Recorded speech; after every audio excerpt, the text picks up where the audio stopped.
Todos os anos, há mais de 2 séculos, a histórica Vila Bela da Santíssima Trindade se transforma. No mês de julho, durante 6 dias, acontecem diversos festejos ao Divino Espírito Santo e também ao glorioso São Benedito. A religiosidade é um dos pontos significativos na formação sociocultural dessa cidade e sua gente. Essa identidade se manifesta nas comemorações mais tradicionais da região. Nós começamos a festança com a festa do Divino Espírito Santo, onde festeja aqui onde tem todas as autoridades, tem o imperador, a imperatriz, o capitão do mastro, as feres da bandeira, os fulhões, né, toda a equipe que faz assim a folia do Divino Espírito Santo. Existem 2 bandeiras, uma pobre e uma rica, onde a rica ela não percorre todo o município, ela só percorre a cidade.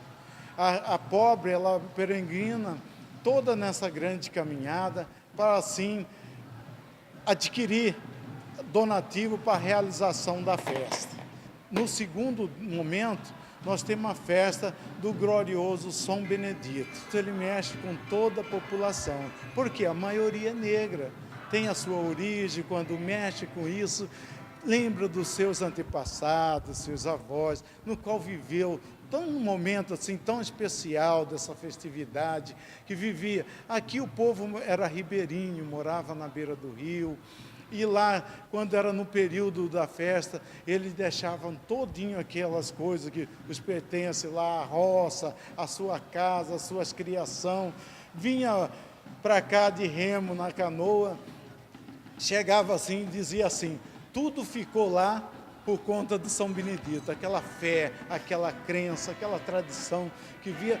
Então enriquecia o povo, vinha festejar com uma grande fé aqui na Vila Bela. A imagem do glorioso São Benedito de Vila Bela é diferente de uma outra imagem que vê em outro lugar. Aqui você vê uma flor na mão do São Benedito. Por quê?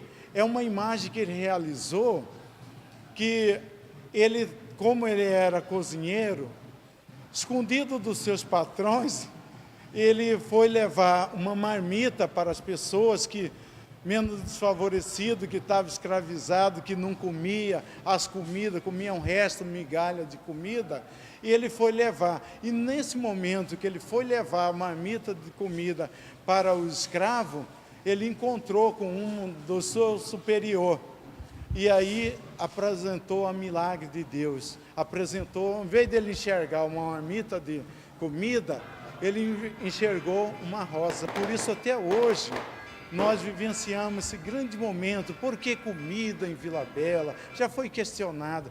Mas por que esse momento tão importante de festividade e dar comida para todo mundo? Nós seguimos a tradição do glorioso São Benedito, que ele queria que todo tinha bom, e todo esse momento importante, que todos se reunissem para manifestar. A festa do glorioso São Benedito em Vila Bela tem grande momento. É festejo, mas também tem comida de sobra, porque isso era o desejo do glorioso São Benedito, ver o povo tendo pão, igual é o desejo de Cristo, que todo tenha pão na sua mesa.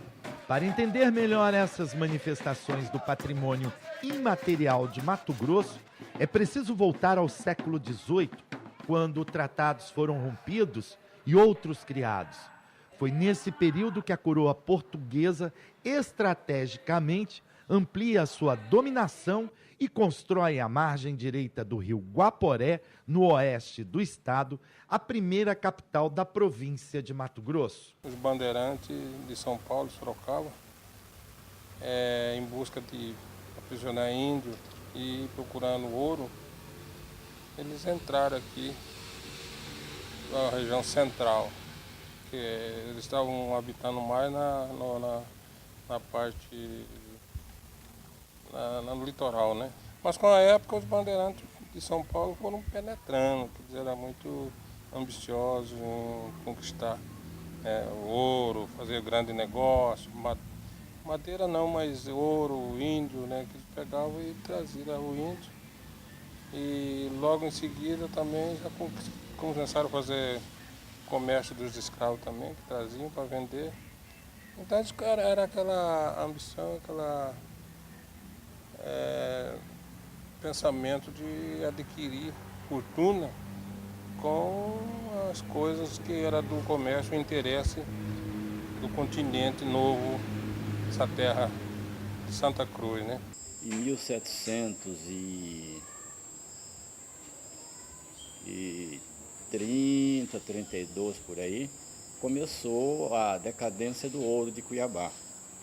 E a bandeira formada por Pascoal Moreira Cabral, os irmãos Lemes e Paz de Barro, eles reconstituíram suas bandeiras e se penetrou mata dentro. Acreditamos que foram guiados pelos índios da tribo Parecis, que sobrevivia aí na Chapada dos Parecis, e conseguiram chegar até o vale do Rio Guaporé. Subiram o Rio Galera e na encosta do Rio Galera, da nascente do Rio Galera, com essa chapada, descobriram ouro em alta abundância até a superfície da terra. Tá? E aquilo ali foi uma grande revolução. Os portugueses se sentiram gloriosos com aquilo, né? E aí se começaram o trabalho lá na região da mineração. Isso perdurou um período aí de 17 anos, acontecido de 1734 a 1752. Agora, essa produção do ouro deu um grande reflexo em Portugal, de que o governo português, o rei de Portugal, resolveu investir na região. Mas, lá em 1722, o ouro aqui já se encontrava bastante resumido.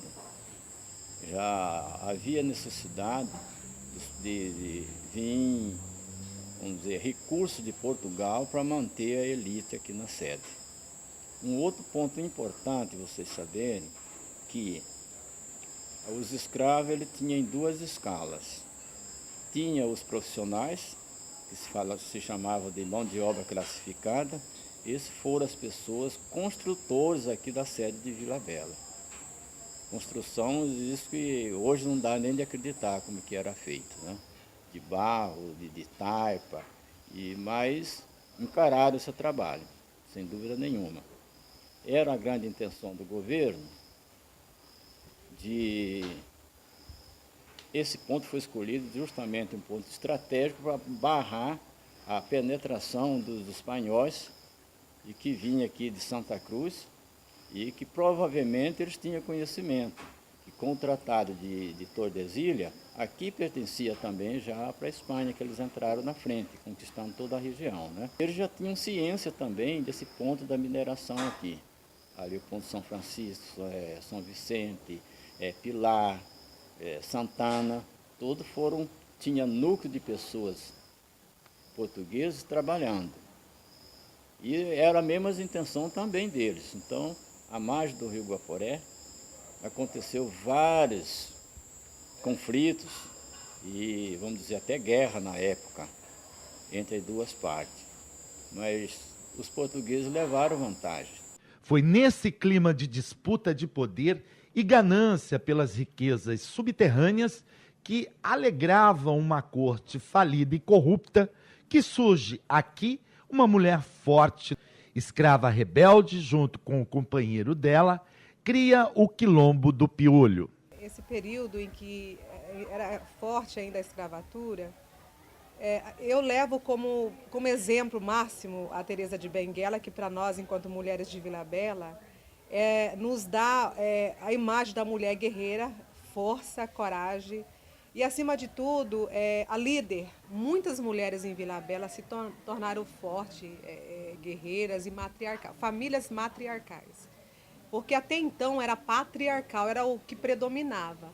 E a partir desse processo da própria Teresa de Benguela, todo esse processo histórico para cá, muitas mulheres lideraram. Nós tivemos mulheres que não só a Teresa que deu com essa base, mas muito que veio desse processo, que passaram a ocupar cargo de destaque aqui em Vila Bela. Nós tivemos prefeitas, coisas que não existiam em outros estados. Aqui foi uma situação ímpar nesse processo. Porque se por um lado existia em outros momentos, em outros locais, situação em que a mulher, desde o seu contexto histórico, desde o seu princípio, ela era submissa e ela era colocada, nascia, já era colocada e criada para ser mãe, apenas esposa, submissa na sua totalidade, aqui não tinha esse processo. Aqui era o inverso. Aqui a mulher se sobressaía.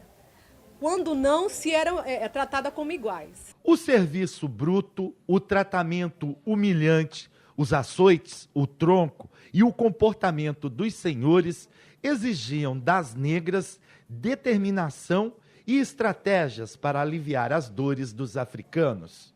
Quando se veio para cá a bandeira de Pascoal Moreira Cabral, as mulheres que tinham eram negras, unicamente. Branco não tinha condição de chegar até aqui. Tá? E essas negras, os brancos, quando compraram elas lá, já tinha dois objetivos principais. Um deles era a nova reprodução de escravos, que teria que comprar escravo lá no Grão-Pará até chegar aqui, custava caro. Não era muito fácil, não era para qualquer um. Né? E o outro era servir a eles mesmos, de uma forma ou de outra, até relações sexuais. Quer dizer, elas não faziam aquilo por querer, porque elas não tinham poder de defesa. Né? Eles consideravam ela como objeto deles. Eles compraram e eles eram dono para tudo.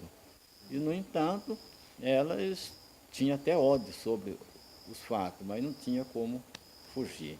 E aqui elas se reuniram e se observaram uma forma, ou procuraram criar uma forma de como elas pudessem, pelo menos, seduzir os seus patrões. Tá? Aí que elas acharam a saída de se vestirem da melhor forma possível, se enfeitarem do jeito que fosse possível, e naquele momento que eles estavam passando seu momento de alegria, talvez por alguma conquista, igual nós já comentamos, né? E tal, elas chegavam de surpresa e com toda aquela ginga de corpo, aquela dança, vamos dizer assim, atraente, e quando eles iam para cima dela, com toda aquela galba, é minha, eu tenho todo o direito, e ela se defendia da melhor forma possível, né? Até que procurava o que elas queriam. Falou, simplesmente nós queremos liberdade. Liberdade de A, de B ou de C, que muitas vezes tinha escravo até com sentença de morte. E aí, para eles adquirirem ela, teria que dar liberdade para esse pessoal. Ela se tornou o ponto-chave para que, diante dos seus senhores, ela conseguisse diminuir o sofrimento daqueles seus, né, dos seus parentes, né? Então, ela se tornou uma peça-chave nesse processo. Era humilhante, com certeza. Isso é uma coisa que a gente faz ideia, né, do período. Mas o aceite era justamente porque sabia que a partir disso que era a única forma de conseguir alguma coisa. Não tinha escolha. Ou era isso, muitas vezes, ou era a continuar no sofrimento. Muitas delas se submetiam em situações constrangedoras, digamos, colocando hoje para nós enquanto constrangedora, mas para elas era a única forma no momento. Era a única arma que elas tinham. Os esposos e os próprios filhos sabiam dessa situação. Era uma coisa que era aceita não diante da condição que elas estavam vivendo, mas diante da própria situação, principalmente deles. Porque muitas vezes o que elas se sujeitavam não era para si, mas era para os seus. Através desse contato também conseguiam informações de situações em que eles estavam vivendo. Eles obtinham essas informações que eles tinham, eles passavam aos seus filhos e maridos. Então, o que eles escutavam nas casas dos seus senhores, eles repassavam essas informações. aos seus maridos e aos filhos. Então, na verdade, elas estavam dentro da casa, mas aquele momento que ela estava lá, ela também estava criando uma situação de obter informação em favor dos que estavam sendo escravizados. Após mais de 90 anos de dominação portuguesa, os representantes lusitanos e as famílias ilustres deixaram a cidade. Essa retirada inesperada, que para muitos mais lembra uma fuga, pegou os escravos de surpresa. Esse momento é aquele ditado que se diz, né? Que nem sempre os fatos são favoráveis. Vamos dizer, foram libertos, mas uma liberdade sem apoio. Como quem que diz, vocês ficam aí, que os índios te comem assado, façam o que quiserem fazer, para nós vocês não têm mais valor. Ficou como um objeto sem valor. Isso aí foi muito tempo para eles se reorganizarem novamente. Os índios eram mal mesmo, eles fechavam mesmo, né? Até para ir na roça tinha que ter guarda, ficar olhando, né? Porque enquanto estava trabalhando, meu pai mesmo, minha mãe ficava sempre olhando assim na seca, porque os índios ficavam, enquanto vinha em casa, deixava as coisas lá e achava água derramada, deixava as coisas esparramadas. Eles estavam aí mesmo ao redor. Então ficava sempre assim, eu falava, ei, isso aqui. Aí falava com a mão olhando, mostrando assim, né? Aí que ia trabalhar. Eu me lembro, sempre a vez eu queria ir olhar, eu nunca sabia que ele fosse, mas eu saía meio pertinho, em frente da cidade. Aí eu sempre ia assim olhar também a roça lá. Eu falava, não adianta enfiar a caçula, né? Estimação dele. E assim que era difícil mesmo. Eles trabalhavam com dificuldade e os índios flechavam mesmo, né? Aqui tem uma Cassiana, a mulher chamada Cassiana, trabalhava na Rosal, a Rosal do Joaquim Marcelo, professor da Cruz, pai da Nemésia, né?